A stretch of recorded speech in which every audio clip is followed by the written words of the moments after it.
Hello champions, welcome to Math दिमाग वाला as we were solving volume of shapes and exercise number 18.2 from R.D. Sharma book. Okay, तो as in previous lectures हमने solve किए हैं questions approx question number 18 तक हमने solve किए। आज का लेक्चर हमारा लास्ट लेक्चर है फॉर दिस एक्सरसाइज। तो आज इस लेक्चर में हम इस एक्सरसाइज को एंड करेंगे बच्चों, ठीक है। तो without wasting time let's start. Question number 19 बच्चों, क्वेश्चन नंबर 19 क्या कह रहा है? क्वेश्चन नंबर 19 कह रहा है कि a cube of 9 centimetre edge is immersed completely in a rectangular vessel. एक क्यूब है सॉरी एक्सक्यूज मी, एक क्यूब है जिसका एज दिया हुआ है, मतलब एल दिया हुआ है 9 सेंटीमीटर। तो इसका वॉल्यूम कितना हो जाएगा बच्चों? L cube, that is 9 cube, ठीक है। नेक्स्ट, कंप्लीटली इमर्ज्ड हो जा रहा है एक रेक्टेंगुलर वेसल कंटेनिंग वाटर। एक रेक्टेंगुलर वेसल है, उसमें वाटर कंटेन कर रहा है और वो कंप्लीटली, ये जो क्यूब है वो कंप्लीटली उसमें क्या हो जा रहा है? इमर्ज्ड हो जा रहा है, ठीक है। रेक्टेंगुलर कंटेनर मतलब cuboid. If the dimensions of the base are, base का डायमेंशन दिया हुआ है, उस कंटेनर का, उस वेसल का बेस का डायमेंशन दिया हुआ है। तो बेस का डायमेंशन क्या होता है बच्चों? लेंथ इंटू ब्रेड्थ, है ना। बेस का डायमेंशन क्या होता है? Length into breadth. तो लेंथ दी हुई है कितनी आपको? 15 सेंटीमीटर, एंड ब्रेड्थ दी हुई है कितनी? 12 सेंटीमीटर, ठीक है। तो अगर आपको इसका एरिया निकालना है तो आप एरिया निकाल सकते हो। कैसे? 15 इंटू 12 करके। समझ में आया? उसके बाद find the rise in water level in the vessel. तो जैसे ही आप उस क्यूब को उसमें इमर्ज करते हो और उसमें ऑलरेडी क्या है? वाटर है। तो वाटर क्या करेगा? उसका लेवल राइज करने की कोशिश करेगा। तो कितना लेवल राइज कर रहा है? तो आपको क्या करना है? हाइट फाइंड आउट करना है, ठीक है। तो अब यहाँ पे देखो बच्चों, वॉल्यूम ऑफ क्यूब जो हो जाएगा, क्यूबॉइड जो हो जाएगा is equal to volume of cube, यही मिलेगा। वॉल्यूम ऑफ क्यूबॉइड, क्यूबॉइड मतलब वो रेक्टेंगुलर वेसल की बात कर रहा हूं मैं, वो क्यूबॉइड शेप का, ठीक है। क्यों होगा? क्योंकि वो कंप्लीटली, जो क्यूब है उसमें कंप्लीटली क्या हो जा रहा है? इमर्ज्ड हो जा रहा है, इसीलिए उसने बोला है कंप्लीटली, ठीक है। तो अब इसके लिए formula length into breadth into height. इसके लिए फॉर्मूला एल क्यूब, है ना। तो इसके लिए लेंथ की वैल्यू कितनी दी हुई है? 15, ब्रेड्थ की वैल्यू दी हुई है 12, एच की वैल्यू फाइंड आउट करना है कि कितना राइज वहाँ पे वाटर करेगा। यहाँ पे 9 इंटू 9 इंटू 9, कुछ कैंसिल आउट हो रहा है तो कर दो। 3 3 जा 9, 3 5 जा, 3 1 जा, 3 4 जा, और कैंसिल आउट होगा? नहीं होगा। तो एच इज इक्वल टू कितना आएगा? 9 9 जा 81, और 81, 5 4 जा 20, 20 को मैं क्या कर दूँ? 2 इंटू 10 लिख देता हूँ, क्योंकि क्या हो जाएगा? उसको डिवाइड करना ईजी हो जाएगा। तो जब 2 से आप डिवाइड करोगे तो 2 4 जा 8, 0.5, 40.5 आ जाएगा। 45 को आप 10 से डिवाइड करोगे तो 4.05 सेंटीमीटर, एक मीटर है, सेंटीमीटर हाइट उसकी आ जाएगी। इतना वो क्या करेगा? राइज करेगा। क्लियर है? समझ में आया? Okay. Next question, question number 20। Question number 20 क्या कह रहा है? A rectangular container whose base is a square of side। एक रेक्टेंगुलर कंटेनर, अगेन एक क्यूबॉइड है जिसका बेस कैसा है? स्क्वायर का है। जिसका बेस कैसा है? स्क्वायर शेप का है। अब क्यूबॉइड, अब आप लोग दिमाग में सोचोगे सर क्यूबॉइड का बेस कैसा स्क्वायर कैसा होगा? ऐसा बनेगा क्यूबॉइड? नहीं बेटा, क्यूबॉइड हम उसको बोलते हैं, एक रेक्टेंगुलर शीट को हम क्या करते हैं, मैंने बताया था क्यूबॉइड किसको बोलते हैं। एक रेक्टेंगुलर शीट को मैं अगर क्या करता हूँ? बंच बनाते जाऊँ तो जितनी उसकी हाइट होगी दैट इज कॉल्ड क्यूबॉइड, मतलब उसकी हाइट पे डिपेंड करता है, ठीक है। तो यहाँ पे बोल रहे हैं उस बेस इज अ स्क्वायर। अब स्क्वायर है मतलब उसकी साइड जिसका दिया हुआ है 5 सेंटीमीटर, तो लेंथ भी 5 सेंटीमीटर है और ब्रेड्थ भी 5 सेंटीमीटर है, ठीक है। Stands on a horizontal table and holds water up to 1 centimetre from the top. Top से वो कितना? 1 सेंटीमीटर डाउन तक क्या करता है? वाटर होल्ड करता है। तो मैं टॉप से उसकी हाइट मान लेता हूँ कितनी? 1 सेंटीमीटर, ठीक है। When a cube is placed in the water, it is completely submerged। जब हमने क्या किया? क्यूब उसमें डाला तो वो completely submerged हो गया। The water rises to the top and 2 cubic centimetre of water. अब वाटर क्या करेगा, राइज करेगा और क्या करने लगेगा, ओवरफ्लो करने लगेगा, क्योंकि यहाँ पे ऑलरेडी वाटर फिल्ड है। तो कितना ओवरफ्लो हो रहा है, 2 cubic centimetre of water overflows. Calculate the volume of cube and also the length of its edge. तो क्यूब जो हम उसमें मर्ज करवा रहे हैं उसका volume of cube is equal to volume of cuboid हो जाएगा अगेन इस केस में, क्योंकि वो कंप्लीटली सबमर्ज्ड कर रहा है। तो वॉल्यूम ऑफ क्यूब का formula L cube, volume of cuboid कितना होगा formula, L into B into H, L into B into H. अब यहाँ पे बच्चों, यहाँ पे क्या हो रहा है कि L की वैल्यू तो 5 है, B की वैल्यू भी 5 है। अब H की वैल्यू ऊपर से टॉप से हमने ले लिया 1, तो मैं यहाँ पे 1 पुट कर देता हूँ। पर यहाँ पे क्या हो रहा है, 2 सेंटीमीटर जो है, 2 क्यूबिक सेंटीमीटर है ना, 2 क्यूबिक सेंटीमीटर वाटर जो है वो ओवरफ्लो होकर नीचे की तरफ गिर जा रहा है। मतलब मैं जब वॉल्यूम ऑफ क्यूबॉइड निकालूंगा तो उसमें 2 सेंटीमीटर मैं ऐड भी करूँगा। 2 क्यूबिक सेंटीमीटर क्यूब जो वॉल्यूम है, मतलब टोटल वॉल्यूम डिपेंड करेगा ना, जैसे वॉल्यूम जो ओवरफ्लो हो रहा है वो किस पे डिपेंड करेगा, वॉल्यूम ऑफ क्यूब पे डिपेंड करेगा। थोड़ा स्पीड हो रहा है क्या, जो ओवरफ्लो है वाटर का वो किस पे डिपेंड करेगा, वॉल्यूम ऑफ क्यूब पे डिपेंड करेगा। तो वॉल्यूम ऑफ क्यूब जब मैं लिखूंगा तो टोटल वॉल्यूम वहाँ पे लगाना पड़ेगा हमको, कि उसका कंटेनर का कितना वॉल्यूम है प्लस कितना वाटर ओवरफ्लो हो रहा है उसका वॉल्यूम। तो वो गिवन है हमको 2 क्यूबिक सेंटीमीटर। क्लियर है, चलो। तो यहाँ पे हमारा एल क्यूब, तो ये हो जाएगा 25 प्लस 27 एल क्यूब। तो वॉल्यूम ऑफ क्यूब कितना आ गया, 27 सेंटीमीटर क्यूब, और उसका एज कितना आ गया, 3 सेंटीमीटर। तो दोनों ही आंसर हमारे आ गए। क्लियर है, नेक्स्ट निकालते हैं question number 21।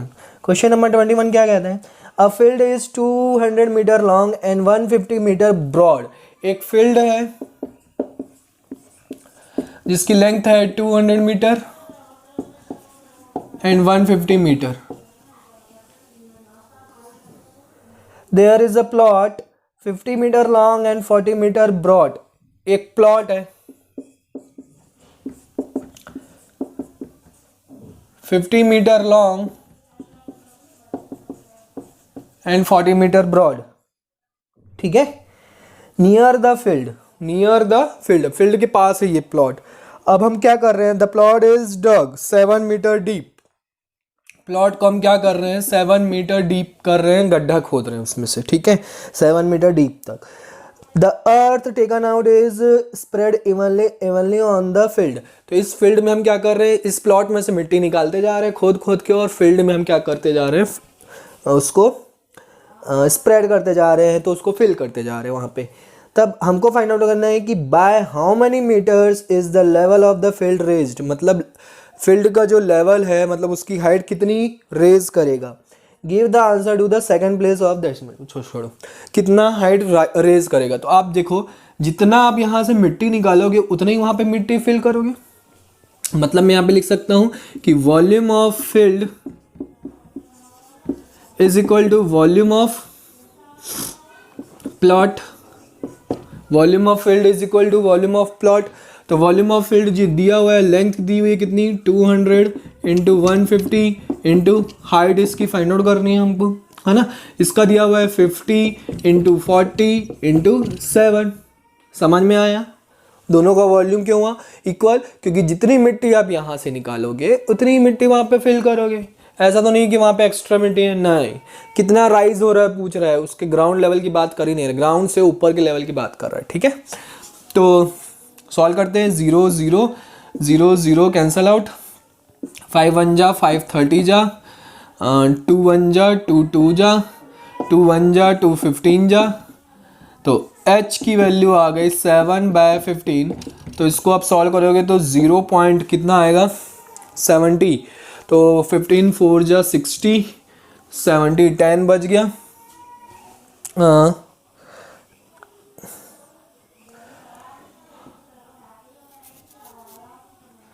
10 0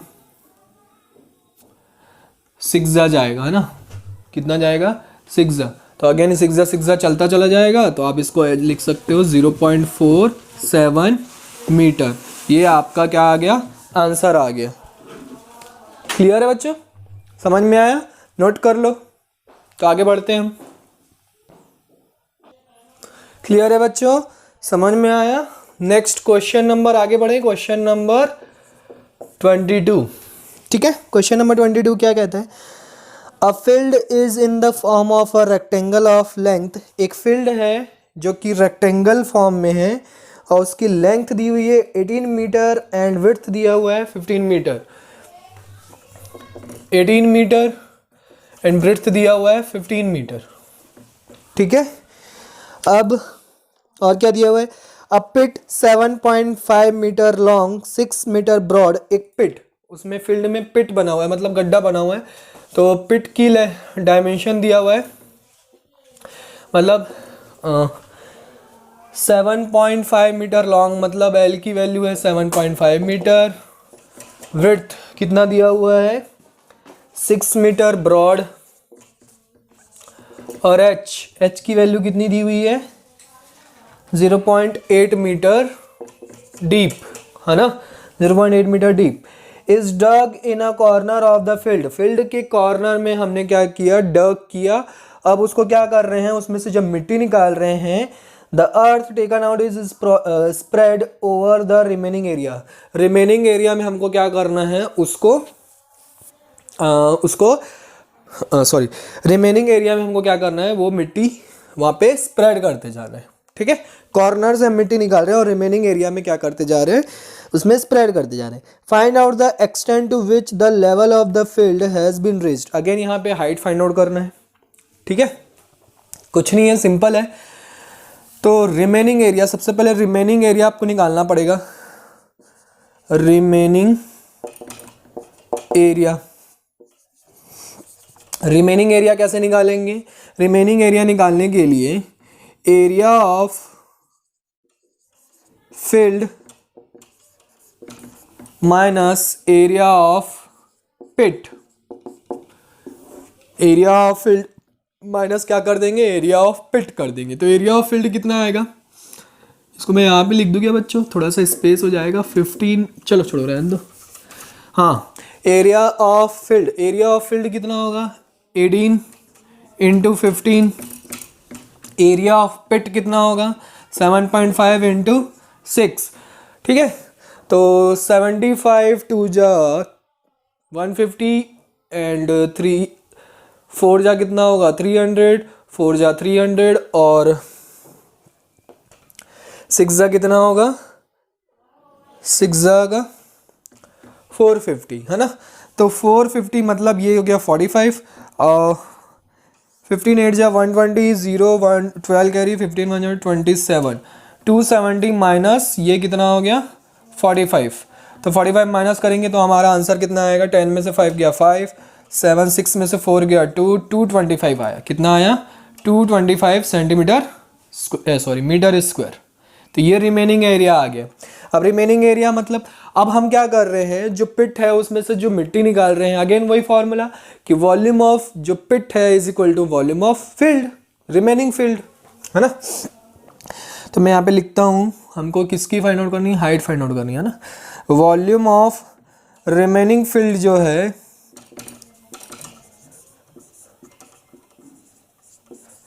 is equal to volume of पिट।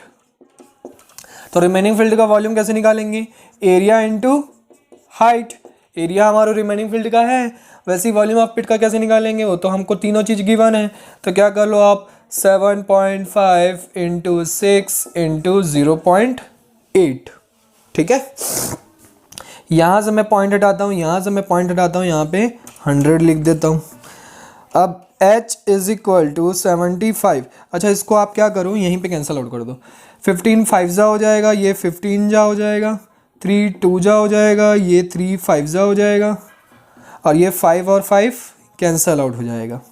ठीक है, बच गया क्या, h इज इक्वल टू 0.8 का 8 2 जा 16, मतलब 100 से डिवाइड करेंगे तो 0.16 मीटर। उसकी हाइट कितनी आ गई 0.16 मीटर, या इसको आप सेंटीमीटर में लिखना चाहो तो 16 सेंटीमीटर। क्लियर है? Next question number 23। समझ में आ रहा है कि नहीं समझ में आ रहा है? समझ में आ रहा है? ठीक है। A rectangular tank is 80 metre long and 25 metre broad. एक रेक्टेंगुलर टैंक है जिसका 80 metre long and breadth 25 metre broad दिया हुआ है। Water flows into it through a pipe. अब इसमें हम क्या कर रहे हैं? पाइप से वाटर फिल कर रहे हैं। इसमें हम क्या कर रहे हैं? पाइप से वाटर फिल कर रहे हैं। उस cross section is 25 centimetre square. तो पाइप का एरिया दिया हुआ है, area of pipe 25 centimetre square दिया हुआ है, गिवन है हमको। At the rate of 16 kilometre per hour. कितनी स्पीड से जा रहा है? 16 किलोमीटर पर आवर से उसमें फिल हो रहा है। How much the level of the water rises in the tank in 45 minutes. 45 minutes में वो कितना उसका राइज होगा। मतलब अगेन आपको क्या करना है? वाटर लेवल की हाइट फाइंड आउट करनी है। ठीक है, नो प्रॉब्लम।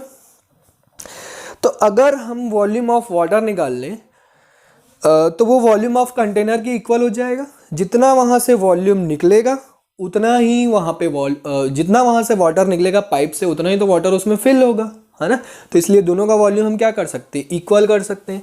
तो दोनों का वॉल्यूम निकालने के लिए, तो वॉल्यूम ऑफ वाटर निकालने के लिए देखो, वॉल्यूम ऑफ वाटर जो है वो डिपेंड करेगा वॉल्यूम ऑफ पाइप पे। तो वॉल्यूम ऑफ पाइप कैसे निकलेगा? वॉल्यूम ऑफ पाइप या फिर वाटर, ये कैसे निकलेगा? वॉल्यूम ऑफ पाइप और वाटर ये कैसे निकलेगा? आपका एरिया इनटू लेंथ। एरिया हमको गिवन है, लेंथ हमको फाइंड आउट करना पड़ेगा। लेंथ कैसे फाइंड आउट होगा बच्चों? देखो उसकी स्पीड दी हुई है 1 आवर। देखो 1 आवर में वो कितना ट्रेवल कर रहा है? 16 किलोमीटर। तो 1 मिनट में वो कितना करेगा? 16,000 डिवाइडेड बाय 25 सेंटीमीटर स्क्वायर है कि मीटर स्क्वायर है? सेंटीमीटर स्क्वायर है, ओके। 25 सेंटीमीटर स्क्वायर है ना। तो इसको भी आप क्या कर लो? सेंटीमीटर में कन्वर्ट कर लो, मतलब 2 जीरो आप और बढ़ा दोगे। ठीक, 1 मिनट में वो कितना करेगा? इसको क्या करेंगे? 60 से डिवाइड करेंगे। तो 1 मिनट में इतना है, तो टोटल टाइम कितना बोल रहा है? 45 मिनट्स। तो 45 मिनट्स में वो कितना करेगा? 16 1 2 3 4 5 डिवाइडेड बाय 60। एक जीरो कैंसिल आउट कर देते हैं हम, ठीक है, इंटू 45। तो 3 2 जा 3 15 जा 2 1 जा 2 8 जा 1 2 3 4 कितना आ गया? 15 8 जा कितना होता है? 120। 1 2 3 4 ये हमारा इसका सेंटीमीटर में लेंथ आ गई। ठीक है, तो अब यहाँ पे लगाओगे आप volume of water is equal to volume of ये वॉल्यूम ऑफ आप कंटेनर लिख सकते हो। आप container is equal to volume of water या पाइप। अब आप क्या कर सकते हो? कंटेनर का वॉल्यूम निकालोगे तो कंटेनर का वॉल्यूम कितना आएगा? हाँ, कंटेनर का वॉल्यूम के लिए length into breadth into height होता है। हाइट हमको फाइंड आउट करना है। लेंथ कितनी है? 80 मीटर, मतलब 80 मीटर मतलब 8000 सेंटीमीटर। 25 मीटर मतलब 2500 सेंटीमीटर इंटू एच। सबको सेंटीमीटर में कन्वर्ट कर दो बच्चों। यहाँ पे हमारा कितना आया? 1 2 3 4 5 1 2 3 4 5 ये आ गया। तो 0 0 कैंसिल आउट, 1 2 3 4 1 2 3 4 और ये 5 सब कैंसिल आउट हो गया। 4 2 जा 4 3 जा, ठीक है। तो h is equal to 3 divided by 2 into 25। ये सेंटीमीटर में है ना? किस में है? सेंटीमीटर में। इतना कम? कितना कितना आंसर आ रहा? कुछ तो गड़बड़ हो गया फिर। कितनी गड़बड़। एक काम करते हैं, 120 और 40 सही तो लिखे हैं, फिर क्या दिक्कत हो गई? ये 80 सेंटीमीटर में दिया हुआ है कि मीटर में दिया हुआ है? सही तो किए हैं। The what is the problem? Okay 25 centimetre square, 25 centimetre square, 25 centimetre square. अच्छा यहाँ पे हमने 25 से मल्टीप्लाई नहीं किया था, सो सॉरी। तो ये 25 कैंसल आउट है ना, क्योंकि वॉल्यूम क्या होगा, एरिया इंटू लेंथ। ये तो सिर्फ लेंथ थी, ये तो सिर्फ लेंथ थी, एरिया तो उसका 25 है ना। तो 25 कैंसल आउट, तो आ गया आपका 1.5 सेंटीमीटर आंसर। क्लियर है? नेक्स्ट एंड लास्ट क्वेश्चन बच्चों। इस वैसे तो और भी क्वेश्चन है इसमें, पर वो एनसीईआरटी बुक में भी अवेलेबल है, तो जब मैं एनसीईआरटी सॉल्व करवाऊंगा तब वो क्वेश्चन करवाऊंगा, ठीक है। अभी हम ये लास्ट क्वेश्चन करते हैं। नेक्स्ट क्वेश्चन नंबर 24 क्या कह रहा है कि water in a rectangular reservoir, एक रेक्टेंगुलर रिजर्वायर है, उसमें वाटर है, हैविंग बेस, जिसका बेस कितना दिया हुआ है, लेंथ दिया हुआ है 80 मीटर एंड बेस दिया हुआ, ब्रेड्थ दिया हुआ है, कितना दिया हुआ है 60 मीटर, इज 6.5 मीटर डीप बोल रहा है, मतलब हाइट भी दिया हुआ है 6.5 मीटर, ठीक है। अब in what time can the water be emptied by a pipe of which the cross section is a square of side 20 centimetre. Square shape का पाइप है, बताओ कैसा शेप पाइप है, स्क्वायर शेप का पाइप है जिसका साइड है कितना 60 सेंटीमीटर है ना, कितना है 20 centimetre, not 60, 20 centimetre. If the water runs through the pipe at the rate of 15 kilometre per hour, 15 kilometre per hour से अगर वो चल रहा है, तो अब हमको बताना है कि वो रिजर्वायर से क्या होगा, रिजर्वायर से कितनी देर, कितने टाइम में वो आपका क्या खत्म हो जाएगा, खाली हो जाएगा। तो अगेन डिपेंड करेगा वॉल्यूम ऑफ, यहाँ पे आप फिर से क्या करोगे, वॉल्यूम ऑफ कंटेनर। अच्छा सबसे पहले वॉल्यूम ऑफ कंटेनर, तो यहाँ पे आप क्या करो, वॉल्यूम ऑफ पाइप लिखो या water is equal to volume of container reservoir. यहाँ पे रिजर्वायर बोला है ना, तो रिजर्वायर, क्योंकि रिजर्वायर का डायमेंशन दिया हुआ है तो हम उसको राइट साइड में लिखते हैं, इसके डायमेंशन नहीं दिया हुआ है, तो इसका डायमेंशन कैसे निकलेगा, एरिया इंटू लेंथ, और volume of reservoir, volume of reservoir जो है वो कैसे आएगा, volume of reservoir length into breadth into height, ठीक है, length into breadth into height. तो इसका हमको एरिया चाहिए बच्चों, तो एरिया बहुत ईजी है, क्या है साइड इंटू साइड, मतलब 20/100 इंटू 20/100, ये तो एरिया हो गया। बट लेंथ कैसे निकलेगी, तो लेंथ वैसे ही निकलेगी, लेंथ कैसे निकलेगा देखो लेंथ 1 आवर में वो कितना चल रहा है, 15 किलोमीटर चल रहा है, सेंटीमीटर में कन्वर्ट करना पड़ेगा इसको भी, तो 15 किलोमीटर ये सेंटीमीटर में कन्वर्ट हो गया, ठीक है। तो 1 मिनट में वो कितना चलेगा, 1 मिनट में वो 15 1 2 3 4 5 डिवाइडेड बाय 60, 1 0 कैंसिल आउट कर दो, 3 2 जा 3 5 जा 1 2 3 4 एंड 2 5 जा 10 1 2 3 25,000। तो 1 मिनट में वो 25,000 सेंटीमीटर क्या करता है, ट्रेवल करता है 1 मिनट में, ठीक है। 1 मिनट में वो कितना ट्रैवल करता है, 25 सेंटीमीटर ट्रैवल करता है। तो उसको कितना टाइम लगेगा पूरा रिजर्वायर खाली होने में, पूरा रिजर्वायर खाली होने में कितना टाइम लगेगा, ठीक है। तो पूरा रिजर्वायर खाली होने में मतलब उसकी हाइट कितनी है 6.5 मीटर, 6.5 मीटर खाली होने में उसको कितना टाइम लगेगा, आपको सॉल्व करना है। चलो वीडियो को पॉज करो और सॉल्व करो। एक तो क्वेश्चन खुद से कर लो बच्चों, करो ना खुद से, करिए खुद से।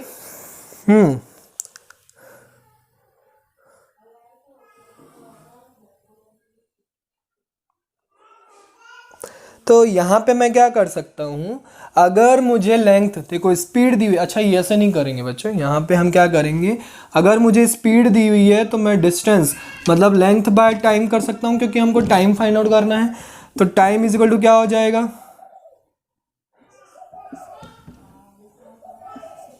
L/V, time is equal to कितना हो जाएगा, L/V। बट यहाँ पे देखो लेंथ के प्लेस पे मुझे पुट करना है, तो मैं क्या कर सकता हूँ, V इंटू टी, ये लेंथ पुट कर सकता हूँ। तो यहाँ पे मैं V इंटू टी कर लेता हूँ, और यहाँ पे लेंथ कितनी है, 80 इसको, अच्छा मीटर में है ना, तो मीटर में लेके आ रहे हैं अब आंसर हम लोग, ठीक है। इसको एज इट इज लिख दो, समझ में आया। स्पीड हमको दी है, स्पीड इक्वल टू क्या होता है, डिस्टेंस अपॉन टाइम। डिस्टेंस को हम लेंथ ले लेते हैं, लेंथ अपॉन टाइम। तो मैं टी को उधर भेजता हूँ, तो स्पीड इंटू टाइम हो जाएगा, जो कि लेंथ के इक्वल हो जाएगा। तो यहाँ से मैं हटा देता हूँ इसको। अब v की जगह पे हमको दिया हुआ है 15 किलोमीटर, ठीक है। तो 15 किलोमीटर दिया हुआ है, 15 किलोमीटर पर आवर। तो यहाँ से मैं क्या करता हूँ, 10 कैंसिल आउट कर देता हूँ, ठीक है। तो 2/10 मतलब 1/5 तो ये क्या हो जाएगा, 1/5 1/25 हो जाएगा। इंटू v की वैल्यू दिया हुआ है 15 किलोमीटर को मैं कन्वर्ट कर देता हूँ, 80 इंटू 6 कर देता हूँ, और इसको 0 दे देता हूँ, 65। अब कैंसिल आउट कर, सॉरी ये 65 हो गया ना। अब कैंसिल आउट करते हैं, तो 5 5 = 25, ये 3000, 5 6 600, 10 कैंसिल आउट, अगेन 6 10 60।